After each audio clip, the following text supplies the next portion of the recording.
You're listening to Community Heroes podcast featuring people sharing about their stories with their disabilities. And now for your hosts, Brandon and Pate.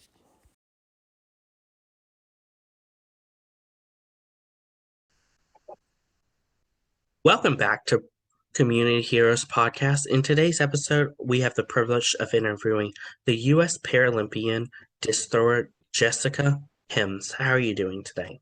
I'm doing well. Thank you very much. Happy to be here. Thank you. Can you talk about how you knew that you wanted to get started in the sports of Paralympic? Yeah, so I had always loved track and field ever since I first tried it when I was 10. And I was first introduced to the Paralympic world when I was 11 years old. And that was a really wonderful community for me to find. I just fell in love with it immediately. And that is when I first heard about the Paralympics. And for a few years, that was in the back of my mind. But as I got a little more passionate and went out of my way to train for it, I realized that this was something I could actually have as a goal and eventually have as a career. Of course, what was it like growing up with a disability and what is your disability? Yeah, so my disability is a right lower leg amputation. I was born with a birth defect called amniotic band syndrome, and that caused different defects throughout my whole right leg.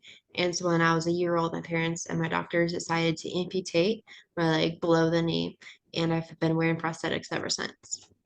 Of course, how has your disability affected your day-to-day and your day-to-day in sports? Yeah, mobility is the biggest thing it affects. I have a limited amount of, miles I can walk per se, and there are days my leg acts up and causes more troubles than others. So mobility is the biggest issue. And then with training with my sports, you have to have different prosthetics, and I have a more limited range of how much I can train and what I can train, and how exactly I can train compared to other teammates and other athletes. So we just have to adapt to certain things and figure out what my limitations are. What was it like getting involved in track and field with a disability at such a young age? Yeah, when I first started, I was the only one that I knew with any sort of disability, and I was the only one in my track club in my school. So for me, I just assumed, okay, I'm gonna do it just like everybody else. And through time, I learned how I needed to adapt, and I learned how to better advocate for my needs because that is very important when you're the only person with a disability in an otherwise able-bodied group or community. So I just had to learn to advocate for my needs and test out what they are, and then, communicate with my coaches and teammates to make sure that if I need more breaks or if I need to adapt something, that we can do that. How's it like obviously getting involved in sports with your sister? Yeah, I absolutely loved it. My sisters are my everything, and they're the reason I first got into track and field. And for a number of years, we all three competed, and now they're some of my biggest supporters in my events still. So I love being able to share that with them. What was it like going through college and competing in college, and what was it like learning with your disability in college? It was really an honor to compete in college. I wasn't sure back when I was in high school if I would be able to compete on an able-bodied uh, university team, much less a D1 school. But my university coaches and my teammates were so welcoming and immediately were upfront about, what they did and did not know about training me. And they were very open to learning and adapting to me as they went. What was it like training and preparing to be one day become a Paralympian? It takes a lot of work. You have to go outside of your regular routine a lot. And thankfully, I've had coaches through the years who understood, that my goals weren't always the same as other athletes' goals. And so I had some amazing coaches who went so far out of their way to help me and asked very little in return, but they all shared a very large passion for track and field, and that's something that really tied us all together. So I'm very, very grateful for all the time that they have spent with me. Have you not let your disability define you into the professional athlete that you are now? Yeah, I've had to learn to accept and understand my disability and how it's, a part of me, but not the entirety of me. That's, an identity is something that a lot of us struggle with. Whether you lose a limb or have a disability later in life versus at birth, I had to sort of go through phases growing up, understanding how my disability affects me, how exactly I view myself with my disability. But when it comes to sports, that's something that has tied in really well, considering I compete as a disabled athlete in a disabled world. So it's really become something I've embraced and learned to love. Of course, at such a young age, were there anybody that you looked up to in the sport of track and field? Yes, there were a lot of people that I met in my first few years of para sport that were just huge stars. Scout Bassett, Sarah Reinertson, those were athletes who I first met in the para world and just looked up to. And now I compete on the same team as Scout Bassett. And that's a really cool turnaround that I would not have expected when I was a little 11-year-old. Of course, how is it like training and competing in your first Paralympics in Rio 2015, 2016? It was a wonderful, wonderful dream. It was something I was kind of not really expecting to actually happen until it did. But I had a wonderful community back home, and everyone really rallied together to support me. And I felt so lovingly overwhelmed by all of the support I got from back home. And it made it even more special than it already was. Of course, during that process in Rio, what were some of your challenges that you faced while at Rio? Yeah, I mean, it was not my first international competition, but it was the first one of its scale. I'd never been to games before, so I wasn't exactly sure what to expect. So that was a hurdle I had to deal with, as well as I competed at two very different events. And in discus, I was the youngest by I think 12 years in my event. So I felt very out of the realm. I kind of felt like I was a wee little one trying to keep up with the others, but thankfully by my second games, I was able to come in with more confidence and really feel more of a competitor compared to the others. Of course, what was that like being the youngest one at Rio competing? It was really cool. It was such an honor, and it helped remind me in my times of kind of feeling confused or nervous that it's okay that I was still very, very young, and it was an honor and a privilege to do something at such a young age. What is the training like preparing for your second Paralympics going to Tokyo? Yeah, it was quite intense, but thankfully I had, been around the block a few times and I had years of collegiate experience under my belt. And so I was training for it through my senior season at university. So that really allowed me to sort of hone in and appreciate the finality of my university as well as the start of my professional career. Of course, who are some of the people that are in the sport of track and field that you helped look up to and mentor you? Yeah, I had a lot of athletes through the years help mentor me and kind of bring me under my wing. I mean, I started in the para international world when I was 14. So a lot of athletes through the years would come on and help me. Natalie Bewley specifically, she was the thrower that was she was the one in my category and she was the best one when I came in.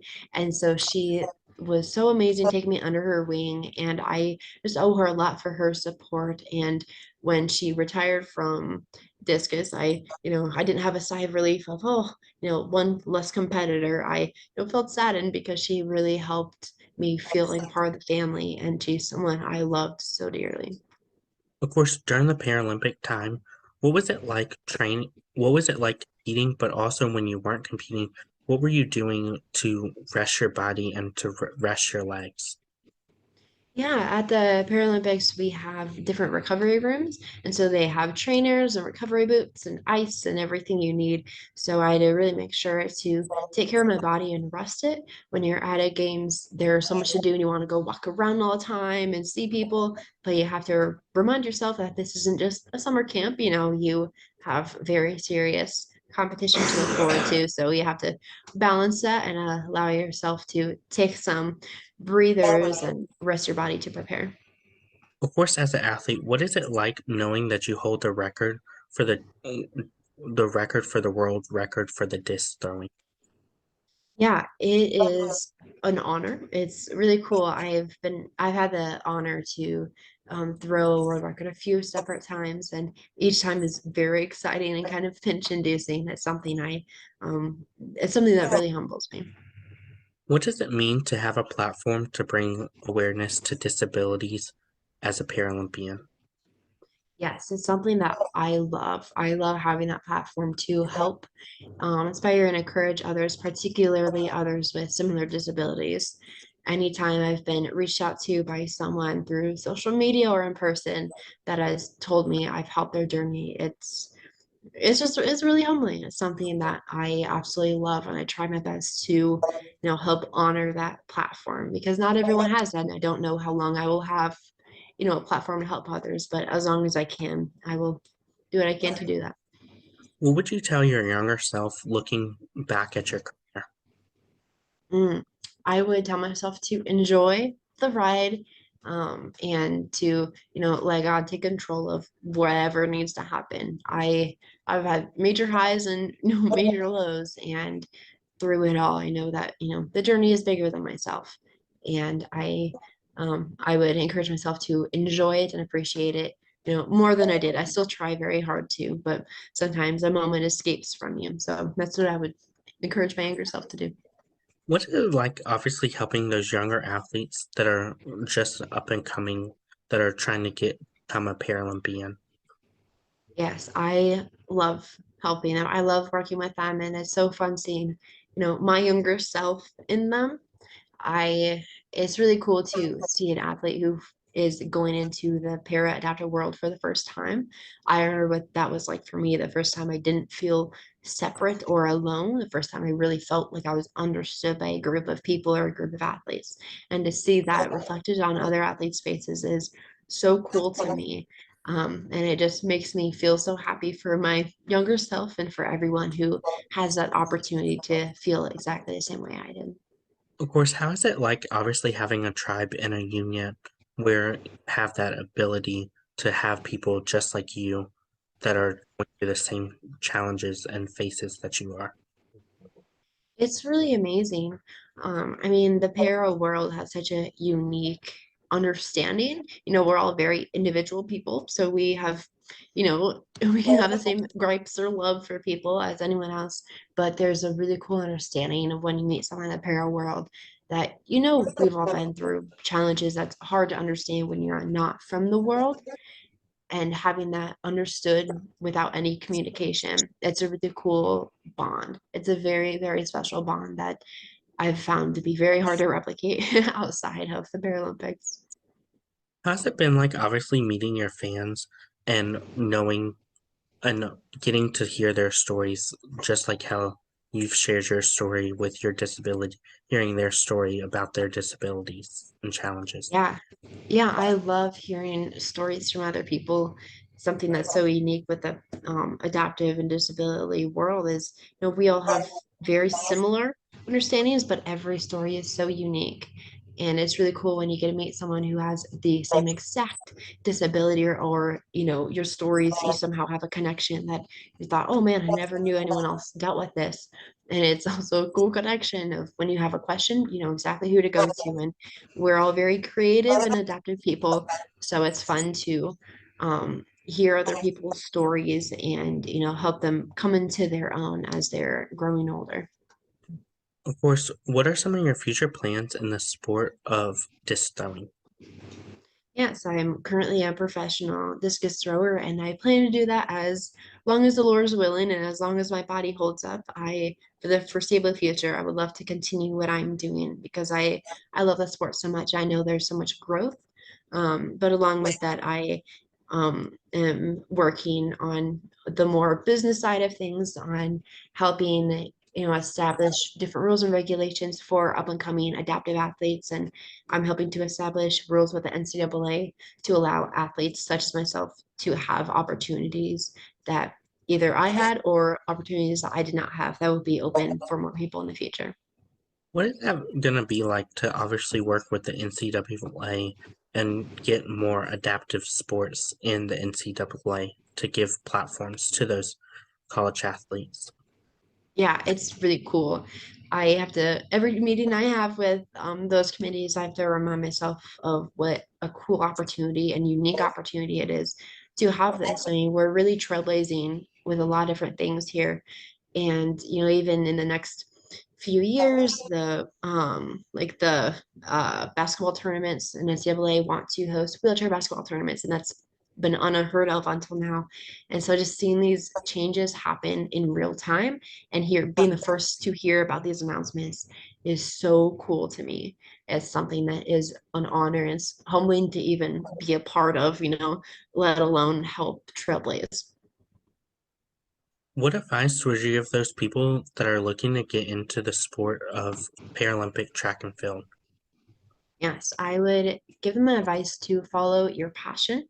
If you have a passion for a sport, absolutely go for it and find any way to get involved in the community. Even if you don't have, the aspiration to go professional or compete at an elite level, any sort of involvement with the community is wonderful. Whether you're an athlete or whether you're volunteering, getting involved and following your passion will take you farther than any raw talent could.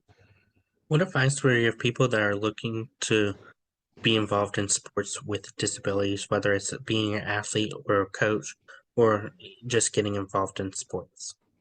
Yeah, I would advise them to look up camps and different opportunities. There are so many different clinics and camps you can go to, and those really open doors for a lot of other ways. So getting involved in any capacity will absolutely help flourish because it's a very welcoming community. What advice would you give those future Paralympians that are looking to get started in the sports of Paralympics? I'd advise them to, get connected first, but also follow the passion of that sport. Don't be afraid to try out a new Paralympic sport. There are so many that I, even the last few years, have learned that I never knew existed before. So finding that community and, trying, just going for it, even if you don't think you'll make it. I wasn't sure I would make it when I tried out for a few different teams, but you never know what will happen. That's great advice. Where can my listeners find you at on social media? Yeah, so I am on Instagram, TikTok, Twitter, all under the username at Jesse_Heims. That's first name underscore last name. Thank you again, Jesse Heims, for your interview and best luck in your future. Thank you. I appreciate it. Thank you. You can find Community Heroes on Facebook at Community Heroes, Instagram at Community Heroes _NC, Twitter at com_heroes, and YouTube at officially Community Heroes. Don't forget to like, comment, and subscribe. Thank you again, Jesse Heims, for your interview and best luck in your future in the disc throwing. Thank you. You are watching Community Heroes. Please feel free to like, share, and subscribe to Community Heroes on social media and on YouTube.